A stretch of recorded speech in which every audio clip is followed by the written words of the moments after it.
170 kasatkamiz universal varianti. Silosni ham qiladi, donni ham maydalaydi. Ustanovkasini boshlaganimizda 4 kilovat 3 fazali motor bo'ladi. Mana bunisi 160lisi. Bu ham xuddi shu akula drabilkani universal varianti. Farqini tushuntirib beraman sizlarga. Mana bu orqa g'ildiragi, bu oldi g'ildiragi. Kelasi ham bir xil g'ildirak qilingan, 160lik, 308 tonnalik. Bunimizda orqa g'ildiragini rulovoy qilingan, katta bo'lgani uchun, og'ir bo'lgani uchun to'rimizli rulovoyli qilingan. Bu 170lik variant. O'lchab ko'rsatib beraman. 170. Peshanasidan o'lchamaganda, drabilkani uchigacha o'lchaganda 170. Ustanovkasini olganmiz, jo'natishimiz kerak. Nastroykalarni qilib, tayyor qilib, mana motori bo'ladi 4 kilovat.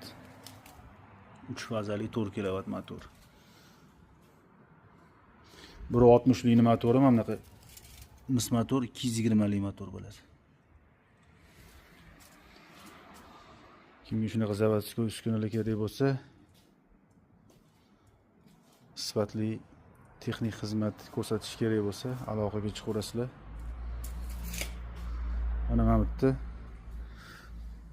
xuddi shu 4 kilovatli 3 fazali 170 chi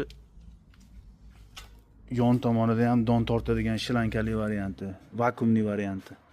Ham tepasidan don solinadi, ham yon tomondan don tortadi o'zi. Bunisi faqat tepasidan don solinadigan variant. Kasatkalarimiz ham bor, kattalar 7,5 kilovat. Universal ham faqat silos qiladigan variantlardan bor. Aloqaga chiqaverasizlar. Xudo xolasa mijozimizga nastroykalarni qilib, moylagan joyini moylab, qotiradigan joyini qotirib, ishlashga tayyor qilib, dastavkalarni qilib beramiz. Chorva drabilka kanalidan uzoqlashmaylar. Yengilliklarimiz oldinda hali, xudo xolasa.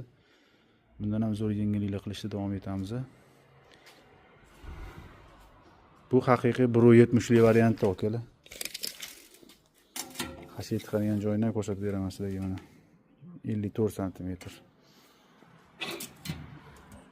41 sm.